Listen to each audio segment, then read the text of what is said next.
Swayam Prabha. Digital India. Educated India.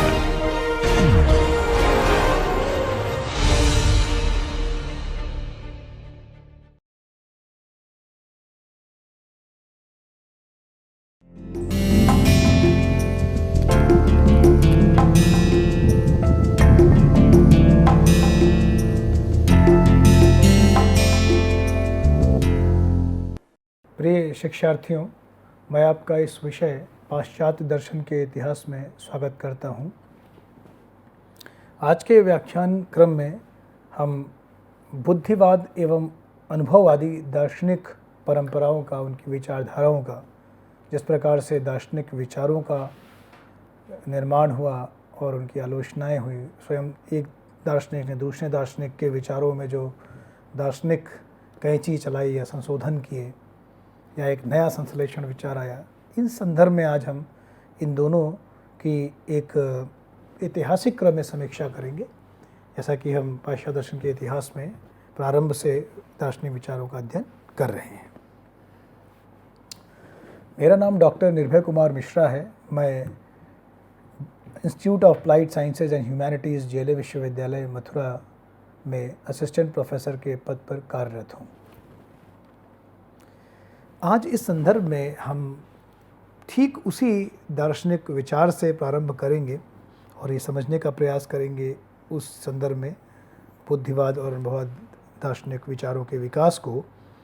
जैसे कि हमने देखा कि जब दर्शन का प्रारंभ हुआ और जिस तरह के विश्लेषण में हम आगे बढ़ रहे हैं प्रथम व्याख्यान से लेकर के तक, तो सबसे महत्वपूर्ण जो बिंदु रहा है, वो जो पहला जो प्रश्न रहा है कि क्या मानव बुद्धि की क्षमता में या सामर्थ्य में ये है कि वो विश्व की व्याख्या कर सके। तो इस क्रम में हमने देखा कि जैसे हमने सर्वप्रथम थेलीज के दर्शन से स्टार्ट किया, आयोनियन मत से हम बढ़े आगे कि कैसे वो उन दार्शनिकों ने ये माना कि नहीं, वो अपने बुद्धि ज्ञान के बुद्धि बल के आधार पर, अपने तर्क के आधार पर, अपने ऑब्जर्वेशंस या व्यवहारिक ज्ञान के आधार पर इस विश्व को समझ सकते हैं। किसी ने कहा कि इसके तत्व में जल है, किसी ने कहा इसके तत्व में अग्नि है। ऐसा हम देखते हैं। उसके आगे हेराक्लाइटिस, उन्होंने कहा कि इसके तत्व में जो है वो, पाइथागोरस की बात करें तो उन्होंने कहा कि संख्या एक द्रव्य है और ये समस्त जो सृष्टि जो है वो संख्यात्मक रूप से ज्यामितीय तरीके से व्यवस्थित है। और उसके बाद हमने देखा कि कैसे हेराक्लाइटिस ने कहा कि ये विश्व जो है वो संपूर्ण परिवर्तनशील है, परिवर्तन की ही एक रूपता है, वही एक नियम है। और उसके बाद पार्मेनाइडेस ने जैसे कहा कि ये परिवर्तन तो मात्र व्यवहारिक है, परमार्थिक रूप से एक द्रव्य है जो हमेशा नित्य एक समान एक सा रहता है। इस तरह की व्याख्याओं से जब हम देखते हैं कि सोफिस्ट दर्शन का उदय होता है, तो वो लोग इन्हीं तरह के जो एक दूसरे के जो ये दार्शनिक मतों के में जो उलझनें बनी दर्शन के इतिहास में, उनको लेकर के उन्होंने ये कहा कि किसी प्रकार के निश्चित ज्ञान की संभावना नहीं बनती दिख रही है। तो उन्होंने ये माना कि मानव बुद्धि के सामर्थ्य में ये नहीं है कि वो विश्व की एक निश्चित व्याख्या कर दे, तत्व की एक निश्चित व्याख्या कर दे, या घटनाओं के होने की एक निश्चित व्याख्या कर दे। यानी अगर कोई घटना मान लेते हैं वाई होती है, तो ये लोग कोशिश कर रहे थे कि एक्स को एक्सप्लेन कर लिया जाए वो विश्व की व्याख्या के रूप में, या ऐसे सार्वभौमिक अनिवार्य सिद्धांत के रूप में। सोफिस्टों के आते आते उन्होंने कहा कि ये जो एक्स है इसके लिए जो भी प्रमाण दिए गए हैं, जो ये वाई है इसके जो भी प्रमाण दिए गए हैं, एक्स को लेकर के जो जेड प्रमाण दिए गए हैं, ये प्रमाण उसकी सत्ता को सिद्ध भी करते हैं और वो अन्य प्रमाण भी दिए जाते हैं, इनसे वो सत्ता असिद्ध भी हो जाती है। तो इस तरह निश्चित ज्ञान की संभावना सोफिस्टों के अनुसार मानव के सामर्थ्य में नहीं है। तो इसी तरह उन्होंने उनको, इसीलिए आगे के जो सोफिस्ट थे वो काफ़ी वाक्पटुता में निपुण थे, तर्कशास्त्र में निपुण थे, तो उन्हें विंतंडावादी भी कहते हैं। वो तो कुछ भी सिद्ध और असिद्ध कर सकते थे। उनकी बुद्धि का ये तो सामर्थ्य था कि वो कुछ भी सिद्ध सिद्ध कर सकते थे, लेकिन वो ये भी मानते थे कि मानव बुद्धि में ये सामर्थ्य नहीं है कि वो एक सार्वभौमिक व्याख्या दे सके। लेकिन इसके आगे हमने देखा इस क्रम में दर्शन के विकास में कैसे सुकरात के दर्शन का जो ये सारे दार्शनिकों का जो विचार का संयोजन था, उनकी जो द्वंद्वात्मक पद्धति थी, उसके द्वारा उन्होंने निश्चित ज्ञान की संभावना के आगे बढ़े।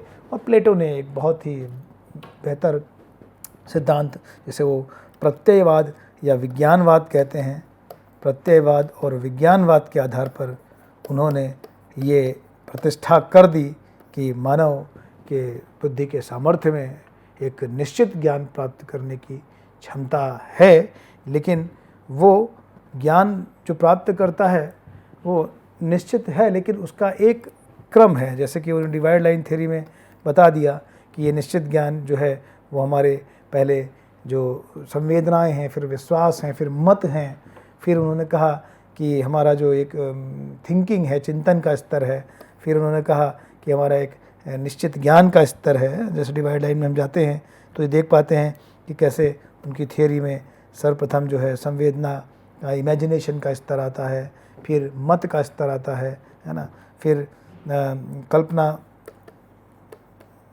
संवेदना,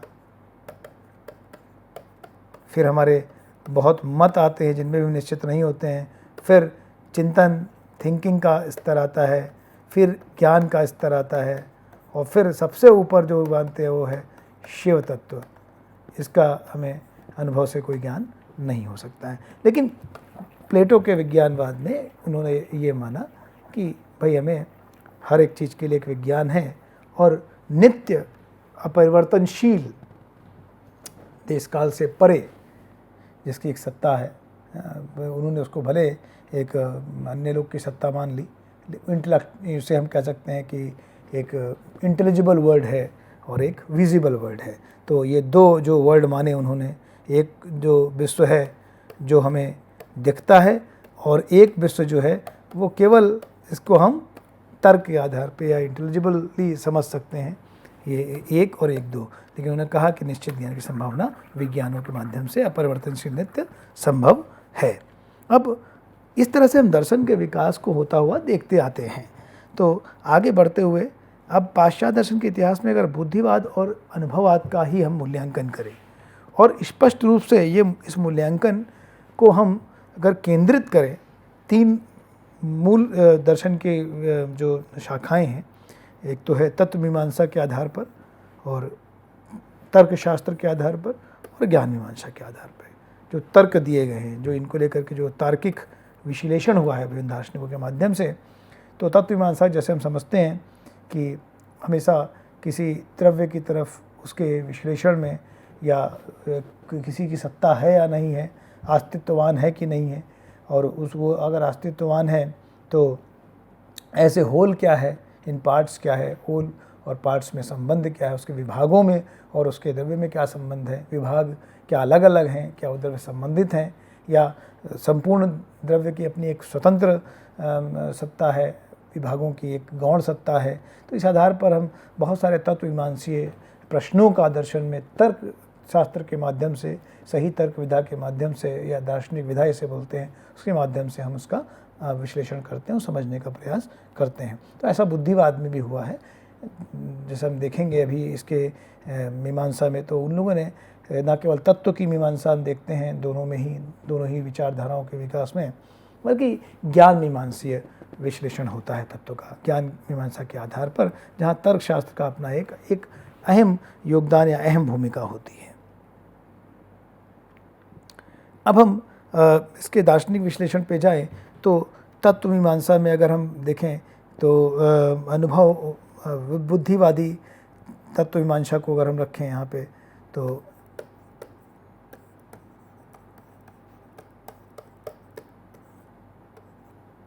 यहाँ पे अगर हम देकार्त से प्रारंभ करें, फिर स्पिनोज़ा, और उसके बाद लाइबनिज,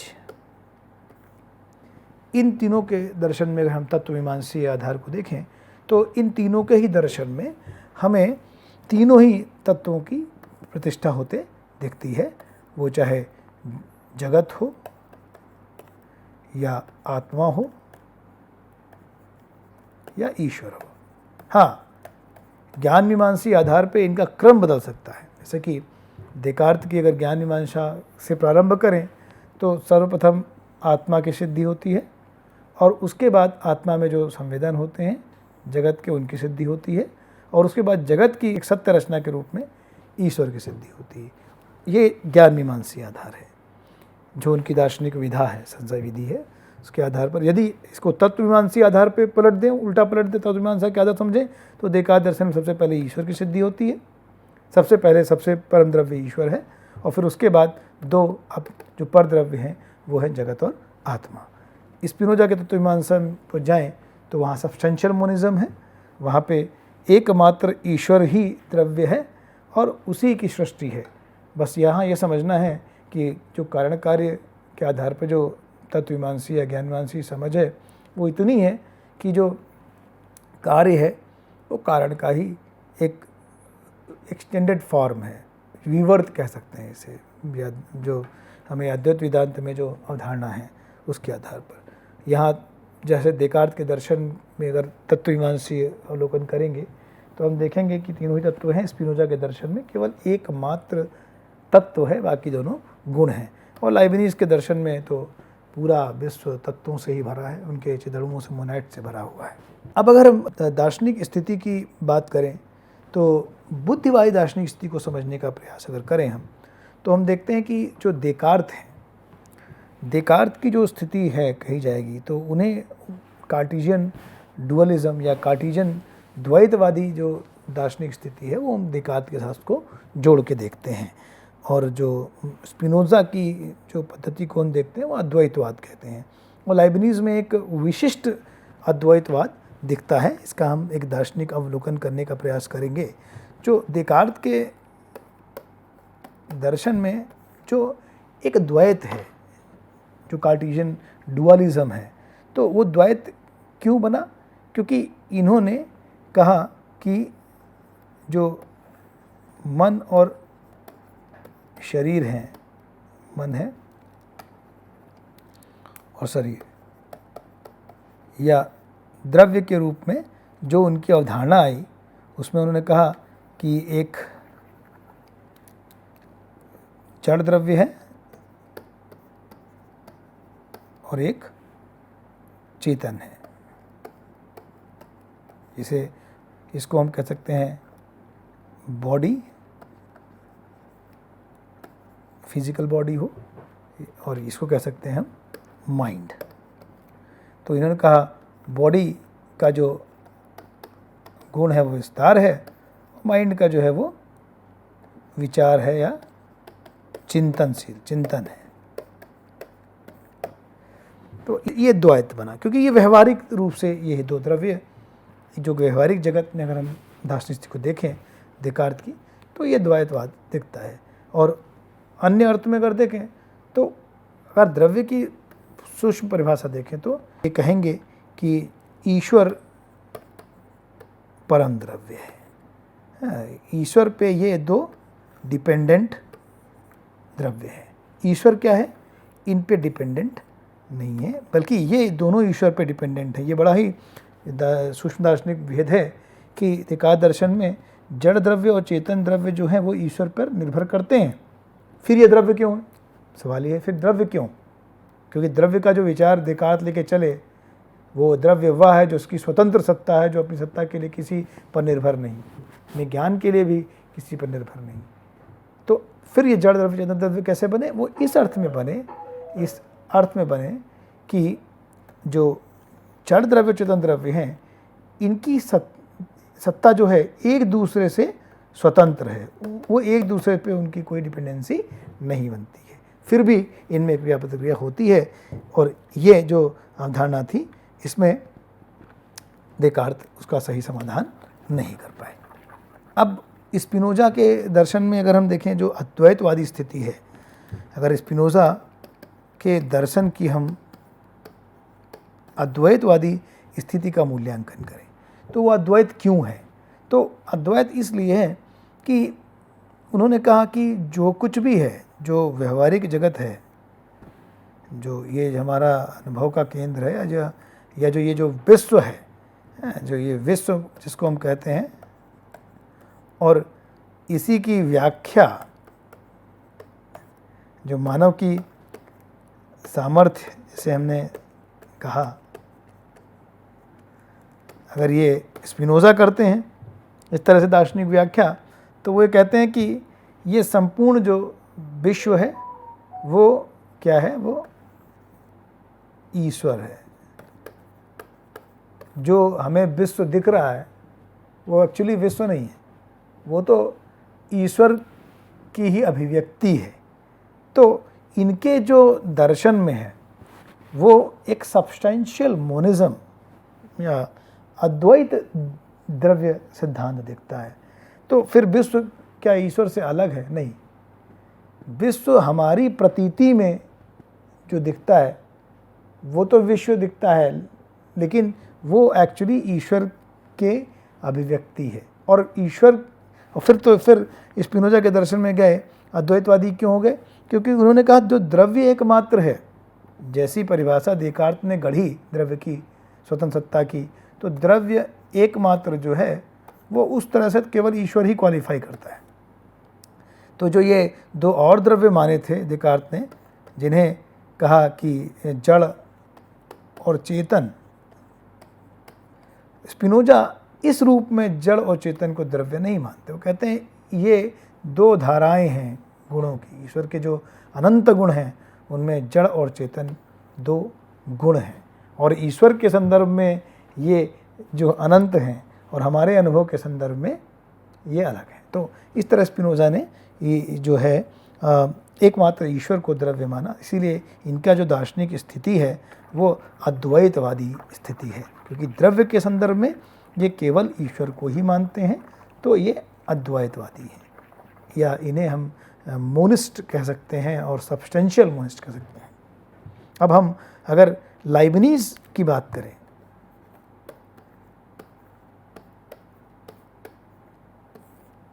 तो लाइबनीज को हमने विशिष्ट अद्वैतवाद की जो दार्शनिक स्थिति दी है वो क्यों दी है, इसको समझने के लिए इनके अगर विश्व, व्यवहारिक विश्व में जाएं, जो विश्व वर्ल्ड व्यू है, जो इनका जो विश्व की व्याख्या है उसमें जाएं अगर, तो इनकी जो विश्व की व्याख्या है उसमें क्या है, उसमें मोनैड भरे हैं। पूरा विश्व चिदड़ुओं का समूह है, और हर एक चिदड़ु क्या है, एक अपने आप में विश्व का दर्पण है, वो विश्व को प्रतिबिंबित करता है। तो और अब जब विशिष्ट अद्वैतवाद कह रहे हैं, विशिष्ट अद्वैत,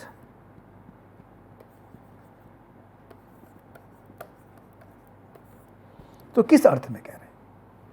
अद्वैत तो है, क्योंकि जो मोनैड्स हैं उनमें सब में एक अभेद भी है। वो भेद क्या है कि वो गुणात्मक रूप से, द्रव्य के गुणात्मक रूप से सभी चिदणु एक समान है। तो ये विशिष्ट अद्वैत है। लेकिन कोई भी दो चिदणु जो गुणात्मक रूप से ये क्या है, सब एक ही एक समान है, लेकिन मात्रात्मक रूप से क्या है, ये अलग अलग है। कोई भी दो चिदणु एक दूसरे के समान नहीं है। वो मात्रा के स्तर पर, अभिव्यक्ति के स्तर पर, विकास के स्तर पर, उद्देश्य की प्राप्ति के स्तर पर वो भिन्न भिन्न है। तो एक विशिष्ट अद्वैत लाइबनीज के दर्शन में हमें दिखता है। अब हम अगर अनुभववादी दार्शनिक स्थिति का मूल्यांकन करें, जैसा कि हमने कहा कि लाख को हम प्रतिनिधानवाद में रख सकते हैं, या रिप्रेजेंटेशनिज्म कहते हैं इसे, ये ही इज़ अ रिप्रेजेंटेशनिस्ट, और बर्कले को हम आइडियलिस्ट या विज्ञानवादी कहते हैं, और ह्यूम को हम अज्ञेयवादी कहते हैं। तो अब इस दार्शनिक स्थिति का मूल्यांकन भी हम करते हैं एक एक करके। अब हमने कहा कि लाख प्रतिनिधानवादी है,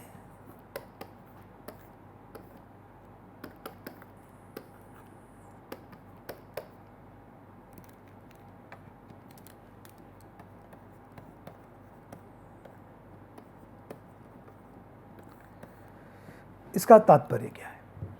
लाक ने कहा कि जो द्रव्य है उसका प्रत्यक्ष डायरेक्ट इंद्रिय प्रत्यक्ष से नहीं हो। तो क्या कहें, द्रव्य नहीं है, लाभ क्यों नहीं, द्रव्य तो है लेकिन उसका प्रत्यक्ष नहीं है। तो फिर क्या है, तो लॉक ने कहा कि द्रव्य का प्रत्यक्ष नहीं होता लेकिन द्रव्य का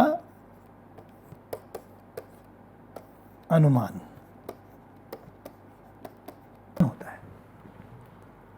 अब अनुमान के रूप में द्रव्य है, लेकिन द्रव्य की जो प्रतीति हो रही है, जो अनुभव हो रहा है इंद्रिय प्रत्यक्ष में, वो क्या वो प्रेजेंट होता है, द्रव्य प्रेजेंट होता है? नहीं, वो अपने आप को रिप्रेजेंट करता है। तो रिप्रेजेंट कैसे करेगा द्रव्य?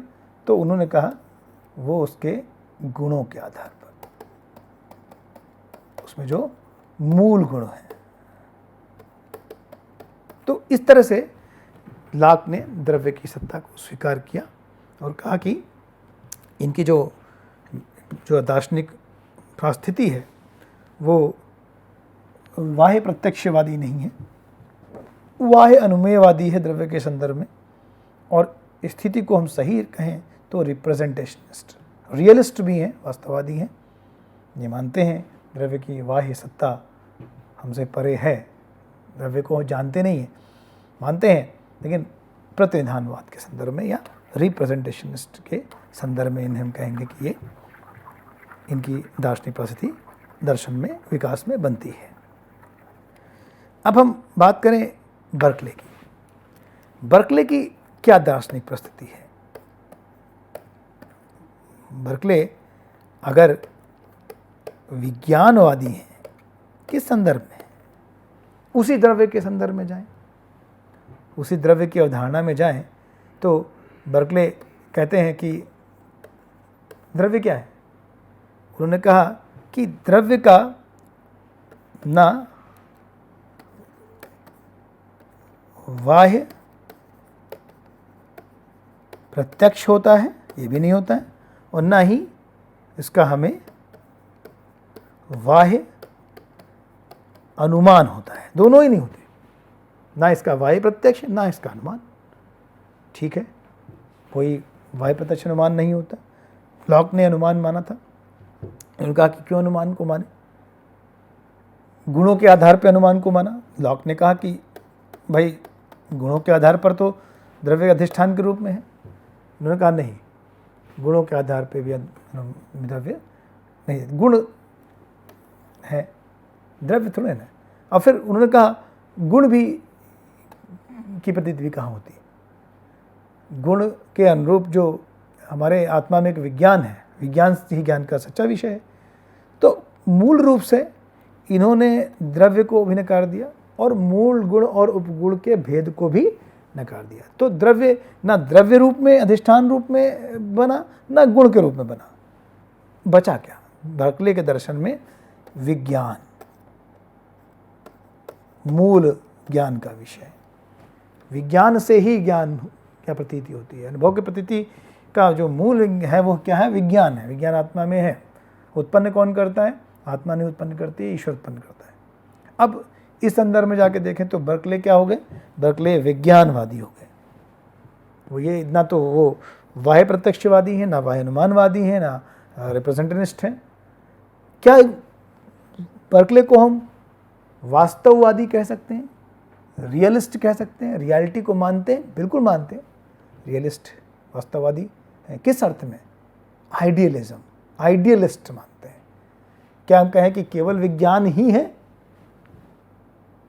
अब आत्मविज्ञानवादी नहीं, केवल एक आत्मा पे नहीं, जीवात्मा परमात्मा का विचार भी। तो मूल अर्थ में हम कहेंगे कि ज्ञान के संदर्भ में विज्ञानवादी हैं, विज्ञान को ही मानते हैं, ये द्रव्य या गुण की सत्ता को नहीं मानते। तो क्या वो जड़ पदार्थ को भी नहीं मानते और जड़ पदार्थ का खंडन करते हैं? और ये भी नहीं, वो लाग के इस तरह का भी खंडन करते हैं कि जड़ पदार्थ का ना तो हमें कोई प्रतीति होती है, ना उसके गुणों की कोई प्रतीति होती है, और ना ही उसके अधिष्ठान के रूप में या उसका कोई अमूर्त प्रत्यय वो अमूर्त प्रत्यय को ही नकार देते हैं कि सामान्य के रूप में या निवार सत्ता के रूप में। कहते हैं सामान्य तो है, सामान्य सिद्धांत है, सार्वभौम है, लेकिन ऐसा कोई अमूर्त प्रत्यय नहीं होता, मूर्त ही है। अब अगर हम लाइबनीज बर्कले के बाद अगर हम बात करें ह्यूम की, तो ह्यूम अपने ज्ञान मीमांसी के रूप में अगर हम उनकी चर्चा करें कि ह्यूम की दार्शनिक स्थिति क्या है, तो ह्यूम की जो दार्शनिक स्थिति बनती दिखती है, ह्यूम अज्ञेयवादी है। इनको अज्ञेयवादी हम क्यों कह रहे हैं? क्योंकि इन्होंने न केवल बाह्य द्रव्य की किसी भी प्रकार की सत्ता, चाहे वो वस्तुगत हो, भाई वस्तुगत सत्ता को लॉक नहीं माना, लेकिन बर्कले ने रिजेक्ट कर दिया, नकार दिया। लॉक ने कहा तो है, लेकिन बर्कले ने कहा नहीं है। फिर बर्कले ने क्या कहा? बर्कले ने कहा कि आत्मगत अनुभव तो है, जड़ पदार्थ में ये सामर्थ्य नहीं है। यहाँ समझना है, जड़ पदार्थ में ये सामर्थ्य नहीं है कि वो हमें अपना अनुभव करा दे।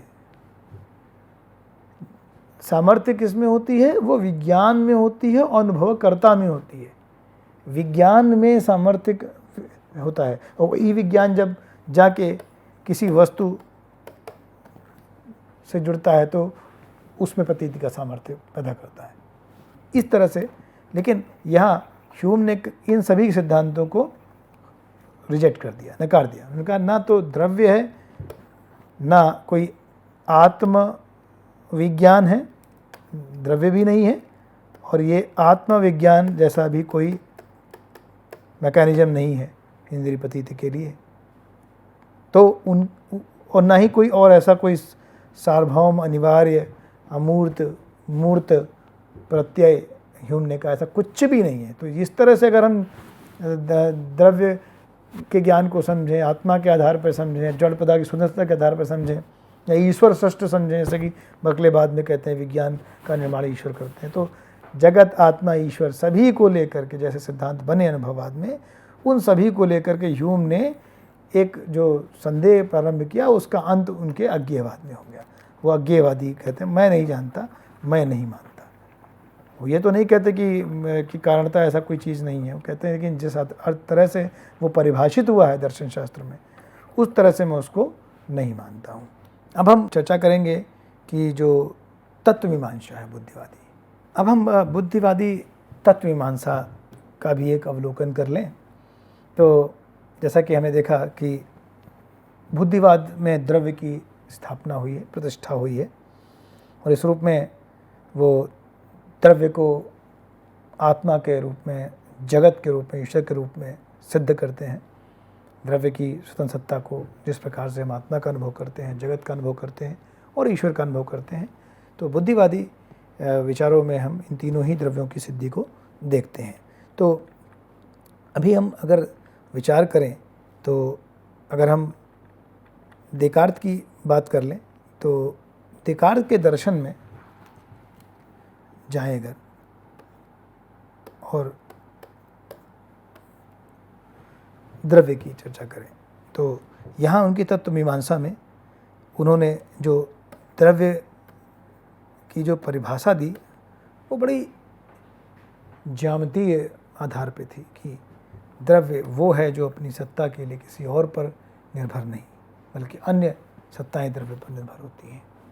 तो इस आधार पे जो सबसे पहला द्रव्य जो बुद्धिवाद में सिद्ध हुआ, वो हुआ आत्मा। और आत्मा की सिद्धि का जो प्रमाण है, वो वैसे तो वो प्रमाण लगता है कि हम अनुभव के आधार पर उसमें आगे बढ़ रहे हैं। हम सभी चीज़ों को नकार सकते हैं, अपने अनुभव के आधार पर देखें तो हर एक अनुभविक तथ्य को हम नकार सकते हैं। लेकिन एक ऐसा प्राग अनुभविक तत्व है, ये बड़ा ही खूबसूरत दार्शनिक विश्लेषण है कि मेथड ऑफ डाउट जो संशय विधि से देकार्त द्रव्य की को समझाने का प्रयास करते हैं, तो उसमें वो अनुभवात्मक तरीके से आते हैं कि मैं अभी यहाँ पे नहीं हूँ, मैं जो व्याख्यान दे रहा हूँ ये स्वप्न हो सकता है, सभी को स्वप्न हो सकता है, इस तरह से हर एक चीज़ को हम नकार सकते हैं, लेकिन नकारने वाला जो करता है, जो रिजेक्शनर है, डिनायर है, जो है वो एक तत्व है, वो आत्म तत्व है। तो ये जो आत्म तत्व है, ये जो तत्व, ये जो आर्ग्यूमेंट है, ये लॉजिकल आर्ग्यूमेंट है, ये जो ओंटोलॉजिकल आर्ग्यूमेंट है, ये एपोस्ट्राई नहीं है। हाँ, एपोस्ट्राई एक्सपीरियंसेस को डिनाई करते करते एक एप्राई स्टेज पे आते हैं जो लॉजिकल है प्योरली, उसको हम नकार नहीं सकते। इवन उसको अगर हम नकारें भी तो भी उसकी सिद्धि हो जाती है। अगर मैं कहूँ कि मेरा अस्तित्व तो नहीं है, तो मेरा अस्तित्व उससे सिद्ध होता है, क्योंकि मैं ही तो कह रहा हूँ। तो इस तरह से देकार्त ने आत्मद्रव्य को माना। फिर उन्होंने आत्मा के आधार पर जो उसे प्रतीतियाँ होती हैं जगत की, तो जगत को माना, और जगत को इस रूप में सत्य माना क्योंकि उसकी रचना जो है वो ईश्वर सृष्ट है। तो उन्होंने इस तरह से देखें उनके दर्शन में, तो उन्होंने आत्मा, जगत और ईश्वर, अगर उनकी तत्व मीमांसा में जाएं तो आत्मा, जगत, ईश्वर तीनों ही की सिद्धि की। हाँ, ये जरूर माना कि जो पूर्ण द्रव्य है वो जो है पर द्रव्य है, वो है ईश्वर है, और ईश्वर के बाद ही जो दो द्रव्य माने, चेतन आत्मा और शरीर, इसको विस्तार का गुण कहा, ये दोनों बाद के द्रव्य हैं। और जगत की सिद्धि भी हुई, ईश्वर की सिद्धि भी इनके दर्शन में हुई। तो इस प्रकार से देकार्त के दर्शन में ये तीनों ही द्रव्य सिद्ध होते हैं। तो देकार्त के दर्शन में अगर हम कहें तो आत्मा की सिद्धि भी होती है, जगत की भी होती है और ईश्वर की भी होती है। लेकिन अगर हम बात करें स्पिनोज़ा की, इनकी जैसी प्रास्थिति भी हमने भी का मूल्यांकन किया, द्वैतवादी हैं, तो यहाँ पे अगर इनकी हम बात करें तो इनके दर्शन में भी अगर हम एक तौर पे देखें तो ईश्वर भी है,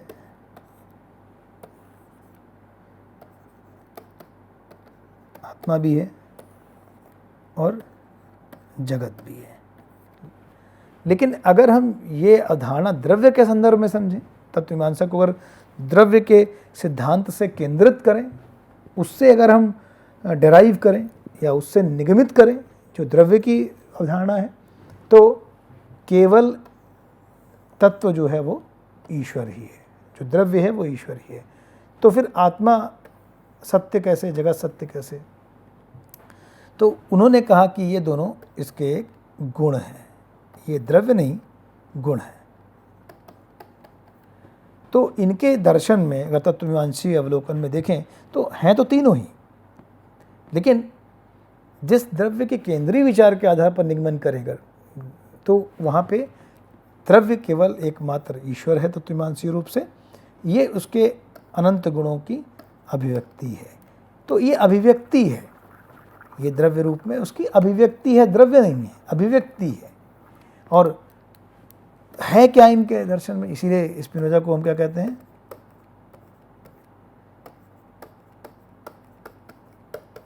सर्वेश्वरवादी है। जो इनका अंदर जो पैंथिज्म है उसकी जो अवधारणा है, तो इन्होंने कहा कि ये जो वर्ड है दिख रहा है वो वर्ड इक्वल टू, या जो उनकी अवधारणा जो वर्ड से चले अगर हम, तो अगर हम अनुभव के संदर्भ में चलें तो वर्ड इक्वल टू गॉड, और अगर तात्विक तर्क शास्त्र की दृष्टि से चलें तो God is equal to word. तो द्रव्य की सिद्धि के आधार पर पहले ईश्वर की ही एकमात्र सत्ता है। हमारे अपने अनुभव से समझने के आधार पर देखें तो जो विश्व है वो केवल मात्र ईश्वर की अभिव्यक्ति है। ये हम ये नहीं कह सकते कि गॉड एक उसका कारण है तात्विक रूप से अगर कहें, तत्वतः ईश्वर कारण है और विश्व कार्य है, ऐसा नहीं है। अगर स्पिनोजा दर्शन में कारण कार्यवाद को तात्विक दृष्टि से समझना है तो ये कह सकते हैं कि ये उससे भिन्न नहीं है, उसका मात्र विवर्त हो सकता है। तो इस तरह से इस पुनर्दर्शन में भी तीनों तत्वों की सिद्धि हमें दिखती है। तत्वमीमांसा के में जगत भी है, आत्मा भी है, ईश्वर भी है, लेकिन द्रव्य के केंद्रीय विचार के संदर्भ में एकमात्र ईश्वर है, अन्य दो उसके गुण ही हैं। अब हम बात करें लाइबनिज की अगर तत्व मीमांसा देखें तो इनका जो द्रव्य का विचार था वही अपने आप में बड़ा अनूठा था। इन्होंने कहा जो द्रव्य है वो ऐसा नहीं कि वो द्रव्य जो है वो उसकी स्वतंत्र सत्ता हो जो अपनी सत्ता के लिए किसी पर निर्भर ना करे, वो द्रव्य है।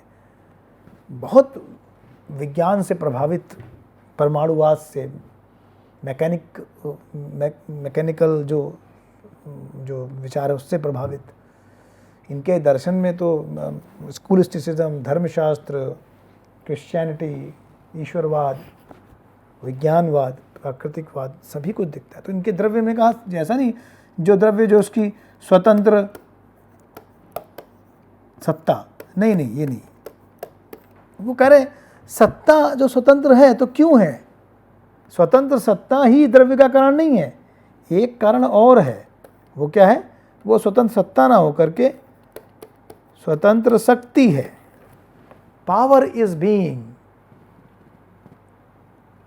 Being active is real. तो ये जो द्रव्य है वो शक्तिमान द्रव्य है। अब शक्तिमान द्रव्य क्या है? अब शक्तिमान द्रव्य ही पूरे विश्व में फैला हुआ है। तो अगर जब जो बात हम देख रहे थे कि जो सर्वेश्वरवाद था जिसने कहीं ना कहीं व्यक्तित्ववाद का, विशिष्ट व्यक्तित्ववाद का या बहुलवाद का जो हरण कर लिया था द्रव्य रूप में, सबका द्रव्य हर लिया था, लाइबनिज ने उसको वापस पूरे विश्व में खेर दिया। कहा पूरा विश्व ही द्रव्य से भरा पड़ा है, मोनैड से भरा पड़ा है, M1 से लेके जितने भी मोनैड हैं कैपिटल M से। और उन्होंने कहा कि इसमें आत्मा का भी मोनैड है। जड़ तत्व को भी ख़त्म कर दिया। बर्कले का आधार अलग था जड़ तत्व ख़त्म करने का। यहाँ अगर लाइबनिज को देखें तो इन्होंने कहा कि जड़ता नामक तो कुछ है ही नहीं। अब यहाँ पे एक डेवलपमेंट दिखता है हमें कि तत्वमीमांसा में। डेवलपमेंट क्या है कि तीनों हैं, जगत भी है, अगर द्रव्य के रूप में देखें तो आत्मा तो है, जगत भी है, ईश्वर भी है। लेकिन जगत किस रूप में है? क्या जगत जड़ द्रव्य के रूप में है जैसा कि हम देखते आ रहे हैं? नहीं, कुछ भी जड़ नहीं है, चेतनता के मात्र स्तर हैं। तत्वमीमांसा में जाके देखें, चेतनता के ही स्तर हैं, विकास के स्तर हैं, उद्देश्य प्राप्ति के स्तर हैं। जड़ तो कुछ नहीं। जो जड़ता दिखती है हमारे अनुभव में वो जड़ता अभाव रूप में नहीं है, केवल सोई है, जगी जागृत रूप में नहीं है, अचीव्ड फॉर्म में नहीं है। तो इस तरह से इनके दर्शन में भी हमें आत्मा, जगत, ईश्वर तीनों दिखते हैं। लेकिन जगत जो है वो जड़ जगत नहीं है। जगत जो पूरा विश्व है वो चेतनता से भरा हुआ है, कण कण में चेतनता व्याप्त है, अभिव्यक्त नहीं है। हो सकती है किसी में व्यक्त है, किसी में कम है, किसी में ज़्यादा है, किसी में पूर्ण रूप से अभिव्यक्त चेतना किस में है तो कहेंगे ईश्वर में है। पूर्ण रूप से अभिव्यक्त चेतना ईश्वर में है। तो इस तरह से लाइबनिज के दर्शन में भी हमें तत्वमीमांसा में जाके देखते हैं तो तीनों ही आत्मा, जगत और ईश्वर की सिद्धि दिखती है। लेकिन पूर्ण अभिव्यक्ति चेतना की किस में है? वो ईश्वर में है। अब हम अनुभववादी तत्वमीमांसा के डिस्कशन में जाते हैं, चर्चा में देते हैं। तो यहाँ भी हमें द्रव्य में आत्मा, जगत और ईश्वर का संदर्भ मिलता है। इन्होंने भी इनके दर्शन में, चाहे लॉक के दर्शन में हम तीनों ही तत्वों को देखते हैं। बर्कले के दर्शन में दो ही तत्व बचते हैं। अगर लॉक के दर्शन में हम कहें तो तीनों ही, आत्मा भी है, जगत भी है, ईश्वर भी है। बर्कले के तत्वमीमांसा में जाके देखें तो जगत की स्वतंत्र सत्ता का हरण हो जाता है, वहाँ पे केवल आत्मा और ईश्वर बचता है। और ह्यूम क्या करते हैं, वो जगत को भी हरते हैं, आत्मा का भी हरण करते हैं और ईश्वर का भी हरण कर लेते हैं। और तत्वमीमांसा का पूर्ण आलोचनात्मक करते हुए तत्वमीमांसा का ही पूर्ण खंडन कर देते हैं, जिस तरह से इसका विकास इस क्रम में अनुभववाद में भी हुआ था। तो अगर हम लॉक के दर्शन में जाके देखें तो लॉक के दर्शन में देखते हैं कि लॉक अपनी तत्व मीमांसा में आत्मा को भी मानते हैं, जड़ जगत को भी मानते हैं और ईश्वर को भी मानते हैं। जड़ जगत की हमें जैसा कि उसके गुणों के आधार पर एक इंद्रिय प्रत्यक्ष होता है, इंद्रिय अनुभव होता है। संवेदन और स्वसंवेदन के दो द्वार जो हैं वो उसके रूप में हमारे आते हैं, इसका अनुभव कराते हैं। आत्मा के विचार में उसको ये अनुभूतियाँ होती हैं स्वसंवेदन की, और ईश्वर की सत्ता को वो प्रदर्शनात्मक या डिमॉन्स्ट्रेटिव तरीके से सिद्ध करते हैं कि ईश्वर की सत्ता हमें इस विश्व में दिखती है। कई सारे हमारे अनुभव जो हैं वो उसकी ईश्वर की सत्ता को प्रमाणित करते हैं। तो इस तरह से लॉक के दर्शन की तत्वमीमांसा का मूल्यांकन करें तो यहाँ पे एक चीज़ जो कम होती हुई दिखी, जिस प्रकार से बुद्धिवादी तत्वमीमांसा में द्रव्य की जो स्पष्ट अवधारणाएं बनी थी स्वतंत्र सत्ता के रूप में, स्वतंत्र शक्ति के रूप में या ईश्वर की व्याप्ति के रूप में, द्रव्य वहाँ पे एकदम स्पष्ट था। यहाँ पे लॉक के दर्शन से ही द्रव्य के विचार में एक अस्पष्टता आनी शुरू हो जाती है, क्योंकि लॉक ही प्रथम है अनुभववादी जिन्होंने द्रव्य के संदर्भ में जो उसका बाह्य प्रत्यक्ष है उस पर एक संदेह कहा कि इसका बाह्य प्रत्यक्ष नहीं होता, अनुमान होता है। तो ये बात जो थी ये धीरे धीरे जाकर के इसने एक कैंची का काम किया और पूरे द्रव्य की सत्ता, जैसे ह्यूम ने जो एक पूरा कैंची चला, द्रव्य की सत्ता का हरण हो गया। तो लेकिन लॉक के दर्शन में तीनों ही द्रव्य आत्मा, जड़ जगत, ईश्वर हमें मिल जाते हैं। अब अगर हम बात करें बर्कले के दर्शन में, तो बर्कले के दर्शन में जाएं तो इन्होंने जड़ जगत जो है हमारा, उसकी स्वतंत्र स्वतंत्रता को खंडित कर दिया। उनका नहीं, जड़ जगत जैसा कोई तत्व नहीं होता, जगत की अनुभूति होती है, जड़ का कोई काम नहीं उसमें, अनकॉन्शियस मैटर का कोई काम नहीं है। इन्होंने कहा वो अनुभूति किससे होती है? विज्ञान से होती है। तो आत्मा तत्व जो है वो उनके लिए केंद्रीय हो गया, आत्मा केंद्रीय हो गई क्योंकि विज्ञान उसमें ही होते हैं। लेकिन आत्मा क्या वो केवल एक व्यक्ति की आत्मा है, जीवात्मा है? तो उसके लिए उन्होंने सहारा लिया परमात्मा का या ईश्वर का विचार, संपूर्ण अंतर्बोध के आधार पर जो एक मूल विचार बना बर्कले के दर्शन में आगे जा कर के। उसने इनको कई सारे अच्छे से बचाया भी, ऐसा कि हमने चर्चा की है। तो इनके दर्शन में भी हम कहें अगर, तो जगत की ऐसा नहीं कि तत्वमीमांसा जगत बाहर हो गया है, बाहर नहीं हुआ है, स्वतंत्र सत्ता के रूप में बाहर हो गया। स्पिनोजा के दर्शन में भी अगर देखें तो जगत और आत्मा चेतन स्वतंत्र सत्ता के रूप में बाहर हो गई है, ईश्वर के रूप में सिद्ध है। तो वही अगर बर्कले के दर्शन में जाके देखें तो जगत जो है सत्ता के रूप में बाहर नहीं हुआ, जड़ता के रूप में बाहर हो गया है, आत्म अनुभव के आधार पर बाहर नहीं हुआ, इंद्रिय प्रतीति के रूप में बाहर नहीं हुआ, प्रतीति सामर्थ्य के रूप में बाहर नहीं हुआ, सत्ता है, जड़ पदार्थ की स्वतंत्र सत्ता के रूप में नहीं है, जड़ पदार्थ नहीं है। जगत का इंद्रिय अनुभव है वो आत्मा को होता है, आत्मा में विज्ञान द्वारा होता है। और एक ही आत्मा को ऐसा नहीं होता है, या क्या मैं नहीं हूँ तो उसका अनुभव नहीं होगा, किसी को किसी दूसरे को होगा। मान लीजिए यहाँ पे कोई चीज़ x है और मैं y अनुभव कर रहा हूँ, y मैं नहीं हूँ तो किसको होगा? z को होगा। किसी y z को नहीं है तो उसकी शरण में गए कि गॉड को, ईश्वर को सबका प्रत्यक्ष होता है, सबका अनुभव होता है। तो इस प्रकार बर्कले के दर्शन में भी हम देखते हैं कि तीनों ही तत्व हैं, बस उनकी जो अंडरस्टैंडिंग है, जो फिलोसॉफिकल अंडरस्टैंडिंग है, दार्शनिक समझ है, वो थोड़ा पृथक है। अब हम अगर यहाँ पे बुद्धिवाद एवं अनुभववाद का एक तुलनात्मक मूल्यांकन करें, इसके संदर्भ में जाकर के हम अगर एक तुलनात्मक मूल्यांकन करें कि जो बुद्धिवादी जो तत्व मीमांसा है, जिसे हम कहते हैं मेटाफिजिक्स, और जो ज्ञान मीमांसा है जो इसे कहते हैं एपिस्टेमोलॉजी, और अगर हम तर्कशास्त्र, लॉजिक को भी साथ में ले लें, तो अगर मेटाफिज़िक्स को, एपिस्टेमोलॉजी को, लॉजिक को, तीनों को साथ लेकर के चलें और यहाँ पर हम एक तरफ बुद्धिवाद को रखें, रेशनलिस्ट स्कूल को रखें, और एक तरफ हम इम्प्रेसिव स्कूल को रखें, अगर इसकी हम चर्चा करें तो दर्शन के विकास के संदर्भ में जाएं, अगर इनके तुलनात्मक अध्ययन को देखें तो जो रेशनलिस्ट स्कूल है उसकी एपिस्टेमोलॉजी जो है वो गणितीय और ज्यामितीय है। उसको हम क्या कहेंगे, इसका आधार जो है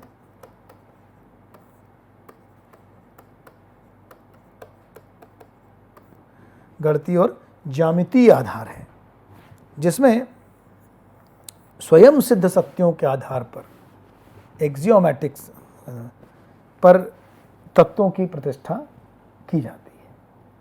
ऐसा समझा जाता है कि ऐसे कुछ स्वयं सिद्ध सत्य हैं और उनके आधार पर निगमित भी ऐसे कुछ सत्य हैं जो निश्चित हैं, सार्वभौम हैं, जिनसे एक रूपता आती है और उनके आधार पर हम द्रव्य को जान सकते हैं और उससे जुड़े अन्य तत्व जो आत्मा, ईश्वर, जगत है उसकी भी हम सिद्धि कर सकते हैं। उस आधार पर हमने देखा कि कैसे देकार्त, स्पिनोज़ा और लाइबनिज़ ने इन भिन्न तत्वों की सिद्धि की है।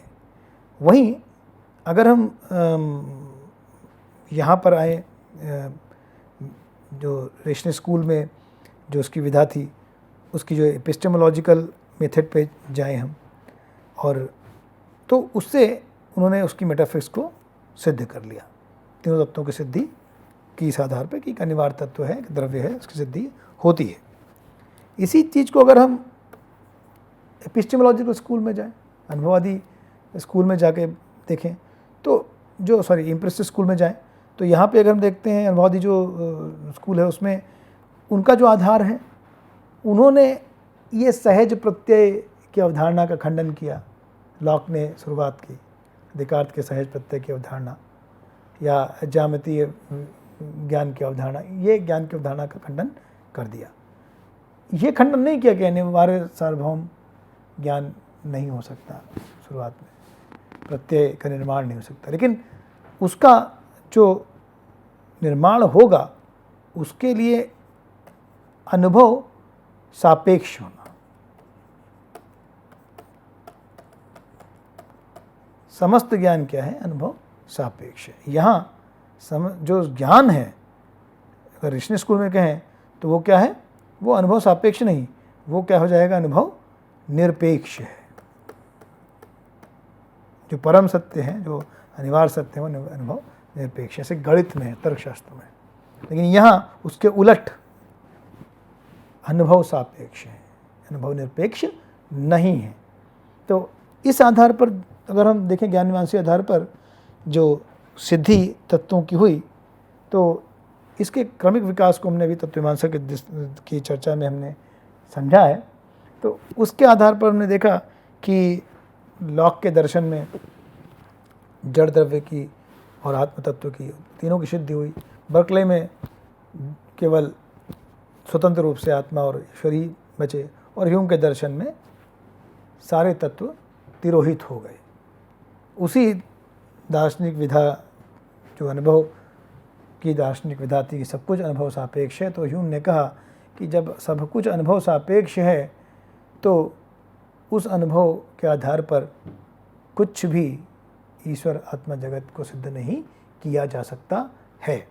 इस विचार से, इसी ज्ञान मीमांसा अवधारणा से तीनों तत्वों का खंडन ह्यूम ने कर दिया। अब तार्किक रूप से अगर समझें, तार्किक अवधारणा के आधार पर समझें, तो रेशनिस्ट स्कूल की जो तर्कशास्त्र का इस्तेमाल वो करता है, वो गणितीय तर्कशास्त्र का करता है, जैसे हमने चर्चा की भी। और इस गणितीय तर्कशास्त्र को हमने समझा कि उसने दोनों ही स्तरों पे, चाहे वो तत्व मीमांसीय प्रतिष्ठा हो तत्वों की, ज्ञान मीमांसीय आधार हो, उन दोनों में हमें तर्कशास्त्र का पूर्ण प्रयोग दिखता है। चाहे वो प्रतिज्ञप्ति हो या उसके फलन हो या उसका निगमन हो, तो यहाँ हमें जो दिखता है वो डिडक्टिव मेथड जिसे कहते हैं, या निगमनात्मक पद्धति तर्क की, उसका प्रयोग हमें होता दिखता है। वहीं अगर हम अनुभववाद में आ जाएं, लॉक से ही देखें, तो लॉक अनुभव सापेक्ष हैं, तो वो स्टार्ट करते हैं डेमोन्स्ट्रेटिव, या जिसे उन्होंने कहा प्रदर्शनात्मक मेथड से स्टार्ट करते हैं। डेमोन्स्ट्रेटिव या प्रदर्शनात्मक मेथड से ऑब्जर्वेशनल, ए पोस्टोराई, यहाँ ए प्रोराई कह सकते हैं और यहाँ ए पोस्टोराई है, इसे क्या कहेंगे हम, प्रागानुभविक, इसे कहेंगे हम आनुभविक। तो ये अनुभविक और प्रागानुभविक पद्धति के आधार पर देखते हैं। तो इसके विकास में हम जब देखते हैं तो यहाँ हम देखते हैं कि लॉक डेमोन्स्ट्रेटिव वे में आगे बढ़ते हैं। बर्कले का जो डेमोन्स्ट्रेशन है वो इंद्रिय प्रत्यक्ष को तो लेकर चलता है, लेकिन वो आइडियलिस्ट हो जाता है, वो इंडिपेंडेंट डेमोन्स्ट्रेशन नहीं कह सकते उसे हम, स्वतंत्र जड़ पदार्थ के आधार पर डेमोन्स्ट्रेशन नहीं हो रहा है, वो एक जिसे सब्जेक्टिव आइडियलिज्म भी कहते हैं, आक्षेप है, लेकिन हालांकि बर्कले ने उसको दूर कर दिया है। तो प्रदर्शनात्मक विधि से हम आगे बढ़ते हैं। डेविड ह्यूम में ये और क्रांतिक होता है, वहाँ पे वो कहते हैं कि ये इंडक्टिव मेथड है, जिसे वो कहते हैं इंडक्टिव। हालांकि वो आइडियाज ऑफ रिलेशंस में मानते हैं दो तरह के ज्ञान होते हैं, संबंधों ज्ञान, और गणित और तर्कशास्त्र में अनिवार्य डिडक्टिव पद्धति को भी स्वीकार करते हैं, लेकिन ऑब्जर्वेशनल वर्ल्ड में व्यवहारिक जगत का ज्ञान डिडक्टिव नहीं हो सकता, वो इंडक्टिव होता है, संभाव्य होता है, प्रोबेबिलिटी के आधार पर मानते हैं। तो इस तरह का हमें लॉजिकल डिस्कशन दोनों का कंपैरेटिव एक दूसरे में मिल जाता है। अब अगर हम इस संदर्भ में देखें कि बुद्धिवाद अनुभववाद का पाश्चात्य दर्शन के विकास में भूमिका या क्या प्रभाव बाद में पड़ा, तो अगर हम सत्य के सिद्धांत को एक तरह से ले लें, जो सत्य के तीन सिद्धांत हैं, संसक्तता का सिद्धांत जिसे हम कोहेरेंस थ्योरी ऑफ ट्रूथ कहते हैं, और एक को हम समवायता का सिद्धांत कहते हैं, कोरस्पॉन्डेंस थ्योरी ऑफ ट्रूथ कहते हैं, और एक को हम उपयोगितावादी यूटिलिटेरियन और प्रैग्मेटिक थ्योरी भी बोलते हैं। तो संसक्तता का सिद्धांत एक सिस्टम को लेकर चलता है कि भाई एक सिस्टम है, इसको एस, और इस सिस्टम के जो पार्ट्स हैं जिन्हें हम तार्किक आधारवाक्य कह सकते हैं, जिन्हें हम कह सकते हैं proposition 1, proposition 2, n number of proposition हो सकती हैं। तो ये सिस्टम लेकर चलता है कि एक संपूर्ण सिस्टम की जो व्याख्या है वो ये जो और जो इसकी जो पार्ट हैं, इसके जो होल जो बनता है, इसके पार्ट्स हैं, उनकी जो प्रोपोजिशंस हैं, उनकी जो व्याख्याएं हैं, उनके साथ उसका एक सिस्टमेटिक ऑर्गेनिक यूनिटी है, और उसके आधार पर ही वो व्याख्या निश्चित रूप से संभव है। इनमें विरोधाभास नहीं होना चाहिए, अगर विरोधाभास है तो वो कोहेरेंस नहीं होगा, और इस तरह से वो सिद्धांत अपने आप में सिद्ध नहीं होगा। तो इस तरह का कोहेरेंस का जो विश्व के संदर्भ में हम देखते हैं, जो डिडक्टिव कोहेरेंस है वो हमें बुद्धिवाद में दिखता है, और इसी का डेवलपमेंट हमें कोहेरेंस थियोरी में भी दिखता हुआ है। जो ज्यामितीय विधि है, तार्किक निगमनात्मक तथ्य है, तो यहाँ हम देख सकते हैं कि ये कोहेरेंस थियोरी उससे प्रभावित दिखती है। और इसके बाद अगर हम समवायता की बात करें तो समवायता का संदर्भ होता है कोरस्पॉन्डेंस से, कि अगर कोई विश्व में है, कोई चीज़ है, तो उसको कोरस्पॉन्डेंस में ट्रूथ होना चाहिए, उसे कोरस्पॉन्ड करना चाहिए, है ना। कि कोई अगर सत्य है, ट्रुथ है, अगर माने कोई ट्रुथ सत्य है, विचार है, माने कोई ट्रू आइडिया है, तो इसे कोरस्पॉन्डिंग कुछ ट्रू ऑब्जेक्ट होना चाहिए जो उसे कोरस्पॉन्ड, संवाद, जिसकी संवादिता इस के साथ बनती हो। तो ये कहीं ना कहीं में जो डेमोन्स्ट्रेटिव, प्रदर्शनात्मक, अनुभवात्मक, ऑब्जर्वेशनल वर्ड है, उसके साथ इसका कुछ विकास का संबंध हमें दिखता है। और उसके आगे उपयोगितावादी सिद्धांत में कहें कि सत्य अपने आप में कोहेरेंस और कॉरस्पॉन्डेंस से ज़्यादा क्या है, उसकी उपयोगिता क्या है। सत्य वो है जिसमें एक कुछ रिजल्ट देने की क्षमता हो, अर्थ क्रिया सामर्थ्य हो, जैसे हम न्याय दर्शन में कहते हैं। न्याय दर्शन दोनों को मानता है, वो कॉरस्पॉन्डेंस को भी मानता है और उपयोगितावाद को मानता है। वो कहता है कि रियलिटी को कॉरस्पॉन्ड करना चाहिए, अगर घट है तो घट की सत्ता व्यवहार में सिद्ध होनी चाहिए, और अगर घट में की सत्ता है तो घट में क्या है, जल को शीतल करने की क्षमता है। तो अगर घट है तो उसमें जल को शीतल करने की क्षमता होना चाहिए, जो उसकी उपयोगिता है, अर्थक्रिया सामर्थ्य है, वो भी उसके अंदर होनी चाहिए। ये एक तरह का दार्शनिक जिसे कहते हैं एक विकास समझ सकते हैं, कोई डायरेक्ट नहीं है, लेकिन लगता है कि कहीं ना कहीं ये बुद्धिवाद और अनुभववाद के आधार पर प्रभावित होकर के इन सिद्धांतों का विकास हुआ है। तो आज हमने इस क्रम में, आपने इस व्याख्यान में आज बुद्धिवाद और अनुभववाद की जो दार्शनिक विकास है उसको समझा है, और उसी संदर्भ में हमने पाश्चात्य दर्शन के इतिहास संदर्भ में इसकी एक दार्शनिक विश्लेषण किया है, और उसी को करते हुए हमने बुद्धिवाद अनुभववाद का विश्लेषण किया, उसमें फिर उसकी तत्व मीमांसा का विश्लेषण, उसकी दार्शनिक स्थितियों का विश्लेषण, फिर हमने देखा कि कैसे उनका जो तत्व मीमांसी विकास हुआ है, उनका ज्ञान मीमांसी विकास कैसे हुआ है, किस तरह से हुआ है। फिर हमने आगे उसमें द्रव्यों के आधार पर उनके तत्वों की विश्लेषण किया। फिर हमने आगे जा कर के किस तरह से दोनों अनुभववाद और बुद्धिवाद में किस तरह से उनका ज्ञान मीमांसी और तत्व मीमांसा के साथ साथ तर्क शास्त्र का किस तरह का भूमिका रही है, और उसके बाद हमने देखा कैसे ये सत्य के सिद्धांत जो हैं तीन, उनमें कैसे इनका विकास में प्रभाव दिखता है। ये कुछ कृतियाँ हैं जिनके आधार पर ये व्याख्यान निर्मित हुआ है। धन्यवाद।